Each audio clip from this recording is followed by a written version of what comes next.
Good morning दोस्तों। Welcome back to new good वे।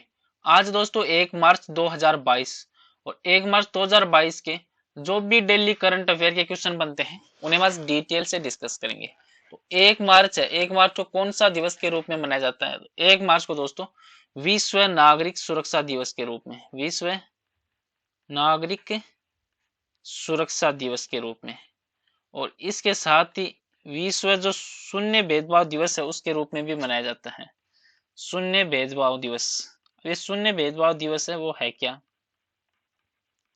तो शून्य भेदभाव दिवस है वह हर वर्ष 1 मार्च को मनाया जाता है, जो उन सभी भेदभावों को चुनौती देता है जिनमें महिलाएं और जो लड़कियां हैं उनको सहना पड़ता है, और साथ ही उनके लिए जो लैंगिक समानता है उनको बढ़ावा देने और महिला सशक्तिकरण के दिशाओं में प्रयासों के तहत लोगों में जागरूकता बढ़ाने के लिए और जो संसाधन है उन पर जुटाने पर जोर देने के लिए हर वर्ष शून्य भेदभाव दिवस के रूप में मनाया जाता है, जिसमें क्या है कि जो मनुष्य के अधिकार या उनकी रक्षा है उनको लगातार सतत जो विकास है उन लक्ष्यों को प्राप्त करने में और बिना किसी भेदभाव के कानूनी रूप से और निष्पक्ष न्याय और समानता सुनिश्चित करने के लिए ये हर वर्ष 1 मार्च को मनाया जाता है।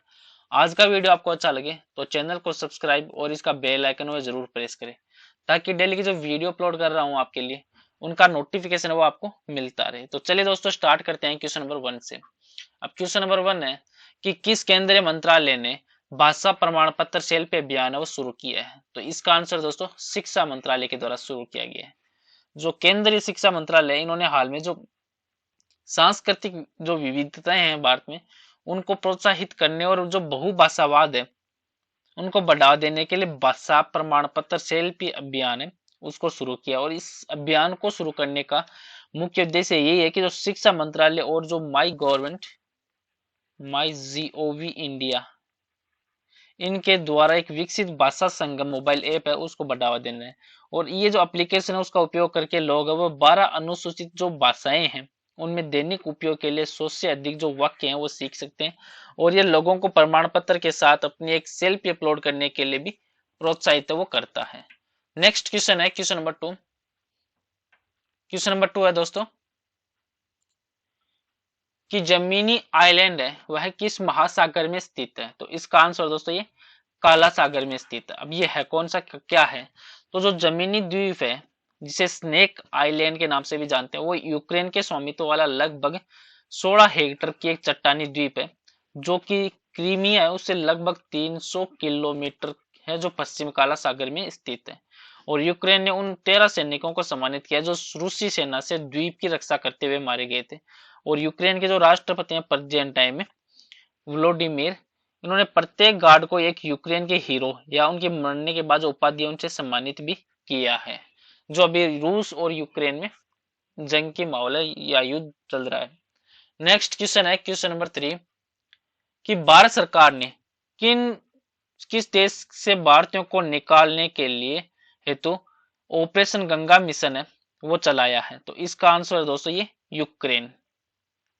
यूक्रेन से जो रूस और यूक्रेन के बीच है वो युद्ध अभी हाल में प्रेजेंट टाइम में जारी है, और इसमें जो ऑपरेशन गंगा है जो भारत सरकार के द्वारा चलाया गया है उसमें गंगा इस ऑपरेशन के तहत जो यूक्रेन से भारतीय नागरिक है उनकी निकासी का काम है वो जारी रहे। और भारत सरकार ने यूक्रेन से जो भारतीयों को निकालने के लिए मिशन चलाया उसे ऑपरेशन गंगा है उसका नाम दिया है। और ऑपरेशन गंगा नाम है उसके निकासी अभियान को जो पोलैंड, रोमानिया, हंगरी से बड़े पैमाने पर ये सक्रिय भी किया जा रहा है। अब यूक्रेन है तो यूक्रेन की राजधानी क्या है?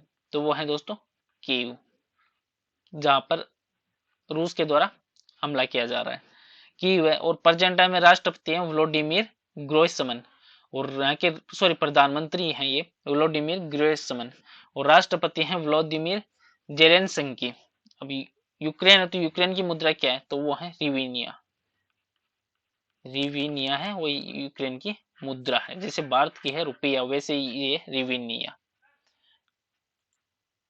नेक्स्ट क्वेश्चन है क्वेश्चन नंबर 4 कि किस संघ ने रूस के जो राष्ट्रपति हैं व्लादिमीर पुतिन उनको अध्यक्ष पद से निलंबित कर दिया है? तो इसका आंसर दोस्तों अंतरराष्ट्रीय जूडो महासंघ के द्वारा। जो रूस और यूक्रेन के बीच में अभी भयंकर युद्ध चल रहा है और यूक्रेन पर जो रूस के आक्रमण के बाद जो रूस के प्रेजेंट टाइम राष्ट्रपति हैं व्लादिमीर पुतिन, इनको अंतरराष्ट्रीय जूडो जो महासंघ है उनके मानक पद है उससे अभी हाल में निलंबित किया है। और खेल के जो अंतरराष्ट्रीय निकाय है जिसमें ब्लैक बेल्ट आधारित पुतिन है वो 8वें डैन से सम्मानित होने वाले पहले रूसी बने थे, जो खेल के सर्वोच्च सम्मानों में से एक माना जाता है। लेकिन आईजेएफ है अंतरराष्ट्रीय जूडो महासंघ, इन्होंने अब रूस के हमले के बाद पुतिन की भूमिका या अध्यक्ष पद से इनको निलंबित कर दिया है।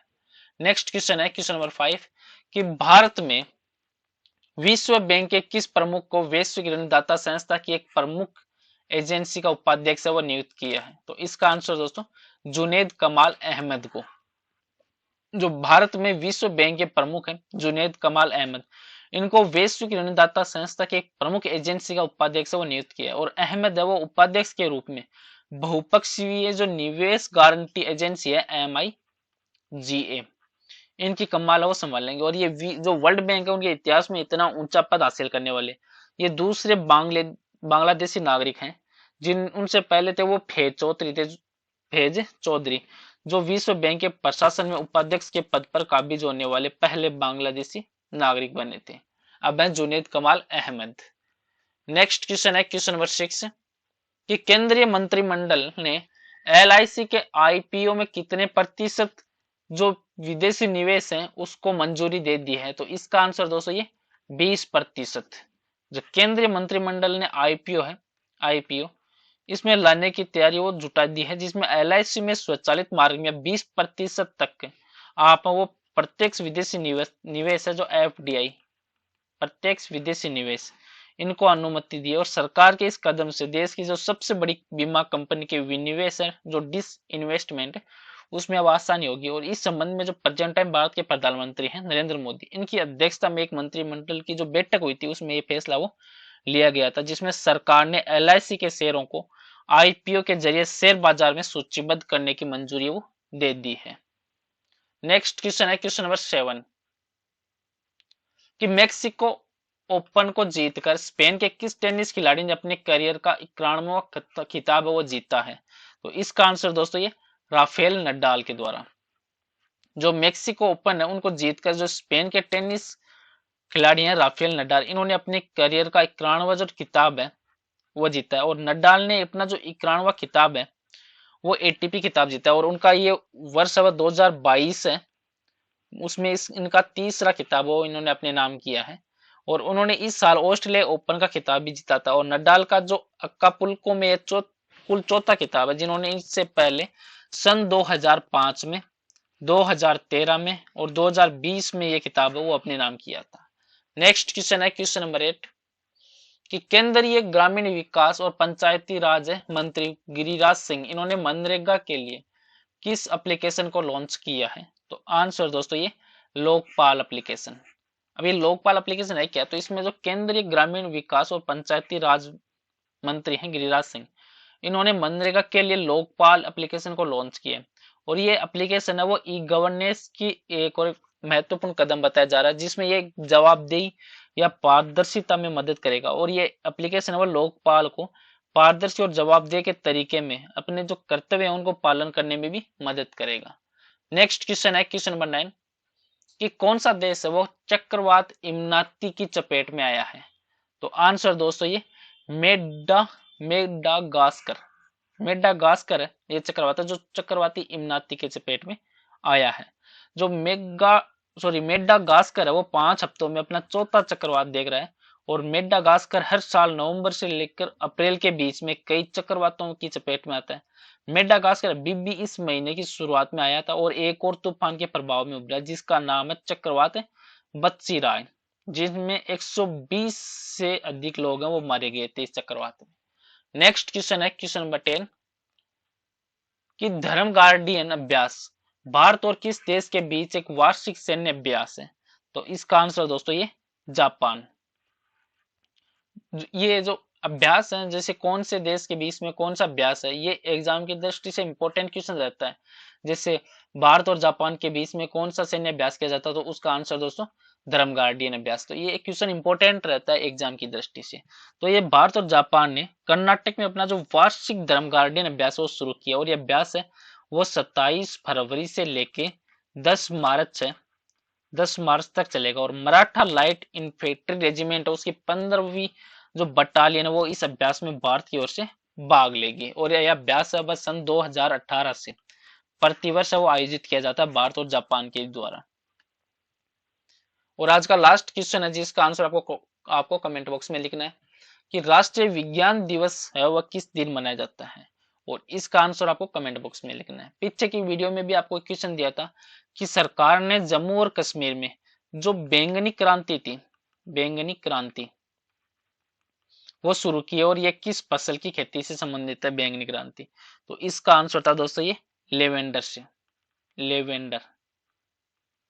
जो मोदी सरकार है इन्होंने वन डिस्ट्रिक्ट वन प्रोडक्ट पहल के तहत लेवेंडर को बढ़ावा देने के लिए लेवेंडर लेवेंडर उसको डोडा ब्रांड उत्पाद के रूप में नामित किया था। चलो दोस्तों आज का वीडियो यहीं पे समाप्त करता हूँ। वीडियो आपको अच्छा लगे तो चैनल को सब्सक्राइब और शेयर जरूर करें। Thank you all of you.